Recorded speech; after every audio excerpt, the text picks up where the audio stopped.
సురేష్ కొండేటి గారు SK pictures ద్వారా మన ముందుకు తీసుకొస్తున్నారు ఈ సినిమాను కూడా. అందరికీ నమస్కారం. కొంత గ్యాప్ తర్వాత చేసిన సినిమా ఇది. ఫస్ట్ నేను జర్నలిస్ట్గా వచ్చి తర్వాత డిస్ట్రిబ్యూటర్గా మారి దాదాపు 85 సినిమాలు చేశాను. తర్వాత ప్రొడ్యూసర్గా చేయాలనుకున్నప్పుడు ప్రేమిస్తే సినిమా నేను చూశాను. చూసిన తర్వాత చాలామందికి ఆ సినిమా గురించి చెప్తే ఎవరో పెద్ద ఇంట్రెస్ట్ చూపించలేదు. నన్ను ఇండైరెక్ట్గా కృష్ణవంశీ గారు కానీ అప్పుడు తేజ గారు బాగా ఫ్రెండ్లీగా ఉండేవాళ్ళం. వాళ్ళు కూడా తిట్టారు నన్ను, వద్దురా నువ్వు రిస్క్ అయిపోతావు, నువ్వు ఉండాలి ఇండస్ట్రీలో బాగుండాలి అనే టైప్ చెప్పారు. లేదు ఎలాగైనా చేయాలి పంతంతో అనుకున్నప్పుడు మారుతి, మన ఇప్పుడు టాప్ మోస్ట్ డైరెక్టర్ మారుతి, రాజా సాబ్ మారుతి నేను లేదు చేద్దాం బాసు, ఇది డెఫినెట్గా మనకు బాగుంటుంది అంటే అప్పుడు మారుతి నేను కలిసి చేసాను సినిమా. ఫస్ట్ సినిమా నేను ప్రొడ్యూసర్గా, ఆయన ఎగ్జిక్యూటివ్ ప్రొడ్యూసర్గా ప్రేమిస్తే సినిమా చేయడం జరిగింది. ఈ అక్టోబర్కి కరెక్ట్గా 20 years అయింది ఆ సినిమా రిలీజ్ అయ్యి. అంత బ్లాక్ బస్టర్ ఇచ్చిన తర్వాత సరే మనం మంచి కంటెంట్ ఉన్న సినిమాలు చేయాలని మళ్ళీ 1 year గ్యాప్ తీసుకుని నేను షాపింగ్ మాల్ సినిమా, ఆ తర్వాత వరుసగా జర్నీ, అదే మరో బ్లాక్ బస్టర్ అయింది. తర్వాత ఒకసారి అన్నయ్య భరద్వాజ్ గారి ఆఫీస్కి వెళ్ళినప్పుడు రెగ్యులర్ కలుస్తూ ఉండేవాడిని. రెండు సినిమాలు బాగుంటారు, నేను టేస్టీగా ఉంటాయి, ఏదైనా మంచి సినిమా ఉంటే చెప్పు మనం చేద్దామన్నారు ఆయన. అన్న అంత అదృష్టం అని చెప్పేసి సరే అనుకోకుండా నేను చెన్నై వెళ్ళి ఓ సినిమా పోస్ట్ ప్రొడక్షన్లో చూసా. ఆ సినిమా పిజ్జా అనే సినిమా చూసి అన్నయ్యకి ఫోన్ చేశా. అన్న ఈ సినిమా చూశాను నేను, చాలా బాగుంది, మన తెలుగు బాగుంటుంది అని. సరే ఎంత పంపించామంటే చెప్పు అన్న. అంతే సరే చెప్పి ఇలా ఎంత బడ్జెట్లో అవుతుందండి అంటే సింగిల్ పేమెంట్ కొట్టాడు ఆయన ఆ రోజు. నేను షాకు. సరే ఆ రోజు తమ్మారెడ్డి భరద్వాజ్ గారితో కలిసి ఆ సినిమా నేను చేయటం నిజంగా ఆ జన్మాంతం అన్నయ్యకు రుణపడి ఉంటాను. ఎందుకంటే దాసనారాయణ గారి తర్వాత మన దాసనారాయణ గారితో చెప్పుకోలేని పనులు కూడా చాలా వరకు ఇండస్ట్రీలో సమస్యలన్నీ తీర్చే కార్మికుడు మన తమ్మారెడ్డి భరద్వాజ్ అన్నయ్య. అంత అలా ఇండస్ట్రీలో ఏ ప్రాబ్లం వచ్చినా అన్ని చిటికలో సార్ట్అవుట్ చేసే మనిషి ఆయన, ఇండస్ట్రీ పెద్ద. సో ఆయనతో కలిసి నేను ఆ సినిమా చేయడం అదృష్టంగా ఫీల్ అయ్యాను. సో అలాగే ఈ సినిమా కూడా నేను ఓన్గా ఏదో గమ్మున రిస్క్ తీసుకోను. నేను ఇండస్ట్రీలో ఉండాలనే భయంతో, ఎందుకంటే ఇండస్ట్రీలో ఎలా వచ్చి ఎలా వెళ్ళి ఎలా ఏమైపోయారు అనేది చాలామంది చూశాను. కానీ ఇంత జాగ్రత్తగా ఉన్నాను కాబట్టి ఈ 35 సంవత్సరాల్లో నేను ఇక్కడ ఇండస్ట్రీలో ఉండగలిగాను.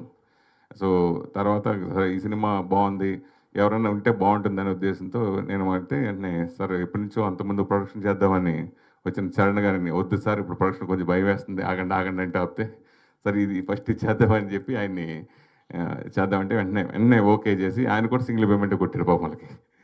సో అలాగా చేస్తే ఈ సినిమా మీ ముందుకు, ఎందుకంటే ఈ సినిమా నేను ట్రైలర్ చూసిన తర్వాత బాగా నచ్చి రిలీజ్కి చెన్నైకి వెళ్ళి రిలీజ్ రోజే చూసా. థియేటర్లో చూస్తే ఆ రోజు మార్నింగ్ షో బుక్ చేసుకుంటే టికెట్ లేవు. సరే ఈవినింగ్ మళ్ళీ నైట్ సెకండ్ షో చూసిన నాకు నైట్ నిద్రపట్ల. ఇది ఎట్టి పరిస్థితుల్లో తెలుగు ప్రేక్షకులకు అందించాలి, కన్షార్ట్గా మిస్ అవ్వకూడదు. తెలుగు ప్రేక్షకులకు ఈ సినిమా కంపల్సరీ చూసి తీరాలి. మరో ప్రేమిస్తే మరో జర్నీ ఈ సినిమా అవుతుంది, 100% రిలీజ్ చేయాలనే పంతంతో నేను వాళ్ళు బాగా ఎక్కువ రేటు చెప్పినా సరే నేను ఇలా నా బ్యాక్గ్రౌండ్ ఇది డెఫినెట్గా మనం చేద్దామండి, బాగుంటుందండి అని కన్విన్స్ చేయడానికి కొంచెం వారం రోజులు టైం పట్టింది. సో ఇప్పుడున్న పరిస్థితి ఇవన్నీ తెలుసు మనకి, థియేటర్లకు సంబంధించిన జనాలు రావట్లేదు అంటే లేదు, ఈ సినిమాకి నాకు కంటెంట్ మీద నమ్మకం ఉంది, వస్తారు అనే నమ్మకంతో ఆ నమ్మకం నాకు నిన్న ప్రీమియర్ షో ఇచ్చినప్పుడు నెరవేరింది. నిజంగా మురళీమోహన్ గారు, లెజెండరీ మురళీమోహన్ గారు కానీ వీళ్ళందరూ వాళ్ళ కంట తడి పెట్టుకుని అంత ఎమోషనల్గా నిన్న మాట్లాడిన మాటలో super success blockbuster hit కొట్టాను అనిపించుకున్నారు. So I'm very very happy. చాలా రోజుల తర్వాత, అంటే నాకు తెలిసి నేను కరోనా తర్వాత సినిమా ప్రొడక్షన్ ఏది సినిమా చేయలేదు. సో ఇప్పుడు తరానికి ఒక 5 ఏళ్లలో వచ్చిన జర్నలిస్టులందరికీ, యంగ్స్టర్స్కి అందరికీ నేను తెలియకపోవచ్చు. సో నా అసలు బ్యాక్గ్రౌండ్ ఇది ఇప్పుడు మీకు తెలిసింది. సో కాబట్టి ఇదివరకు జర్నలిస్ట్గా ఉండి తర్వాత నేను మళ్ళీ తర్వాత ప్రొడ్యూసర్గా మారి, డిస్ట్రిబ్యూటర్గా మారి ఎన్నో బ్లాక్ బస్టర్ ఇచ్చాను. తర్వాత మీ ముందుకు వచ్చాను. తర్వాత ఇప్పుడు జర్నలిస్ట్గా కొన్నా చేసి మళ్ళీ మీ ముందుకు వస్తాను. ఈ సినిమాని పెద్ద హిట్ చేసి ఆస్వాదించాలని నా తోటి మీడియా మిత్రులందరూ కూడా ఇదివరకు సహకరించినట్టుగానే ఈ సినిమాకి సహకరించి పెద్ద హిట్ చేయాలని, అలాగే అన్నయ్యకి పిలిచిన వెంటనే నాకు సెంటిమెంట్గా నేను వస్తారేమో చూస్తాననుకున్నా, ఆయన వేరే పనులకు బిజీగా ఉండి లేదు నాకు కంపల్సరీ కావాలని చెప్పి బలవంతంగా రప్పించాను. థ్యాంక్ యూ అన్నయ్య, థ్యాంక్ యూ సో మచ్. అలాగే ఈ సినిమా నేను పొద్దున్న ఫోన్ చేశారు సార్. ఫోన్ చేసి నేను ఆయనకి రైటర్గా నేను మంచి అభిమాని, ఆయనకి తెలిసి చెప్పలేదు. నేను ఫోన్ చేస్తే మీ సినిమా చాలా అద్భుతం, మీరు ఏం మాట్లాడదు, మీరు రామనేశ్వరుడికి వచ్చేయండి, మీరు అక్కడ మాట్లాడండి అని చెప్పేసి అనమాట. చెప్పు అని పెట్టేశా. టక్కన ఆయన వచ్చి ఆయన అభిప్రాయం తెలిపినందుకు థ్యాంక్ యూ.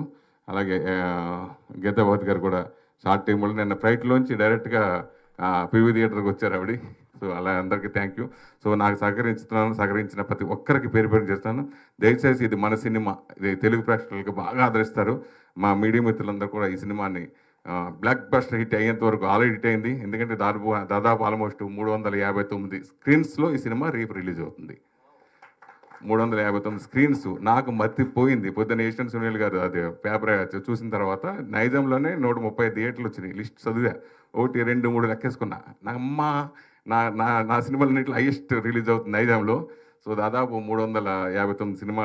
రేపు పెరగొచ్చేమో, మళ్ళీ చూడాలి. 100% పెడుతుంది. జర్నీ సినిమా చేసినప్పుడు కూడా అంతే. మనుష్ అన్నప్పుడు నాకు తెలుసా ఇంకో పెద్ద సినిమా రిలీజ్ అయింది. తర్వాత నన్ను అందరూ తిట్టారు, ఏంట్రా రిలీజ్, నాకు నమ్మకం ఉంది చేద్దామని రిలీజ్ చేశా. ఫస్ట్ షో నుంచి మొత్తం అన్ని థియేటర్లు మందే వేశారు అప్పుడు.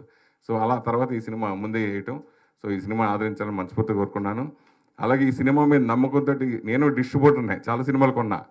ఎవరు కొంటారు అనుకుంటే డిస్ట్రిబ్యూటర్ లేడు, డిస్ట్రిబ్యూటర్ అనేది అసలు కనుమరుగైపోయారు అనుకున్న సమయంలో ఇలా నా మీద నమ్మకంతో ఈ సినిమా ఆల్ ఏరియాలు ఓన్లీ 2-3 రోజులు, నేను బిజినెస్ స్టార్ట్ చేసిన 2 రోజులకే ఆల్ ఏరియాస్ ఎన్ఆర్ఐకి మొత్తం అందరు కొనటం అనేది నిజంగా నా మీద పెట్టిన నమ్మకం. సినిమా చూసి వాళ్ళందరూ రాత్రి చాలా హ్యాపీ ఫీల్ అయ్యారు. సో వాళ్ళందరికీ థ్యాంక్స్ చెప్పుకుంటున్నాను. ఈ సినిమా మంచి రిలీజ్ అవుతుంది, మంచి టైంలో రిలీజ్ అవుతుంది. ప్రేక్షకులు ముందుగానే నాకు రేపు ఎల్లుండి అవుతున్నాను 3 రోజుల్లో మీ అందరు థియేటర్గా చూసేయాలని మనస్ఫూర్తి కోరుకుంటున్నాను. Thank you so much. Thank you Suresh Pandit garu, thank you so much. And ఇప్పుడు ఈ కార్యక్రమానికి వచ్చి ట్రైలర్ లాంచ్ చేసిన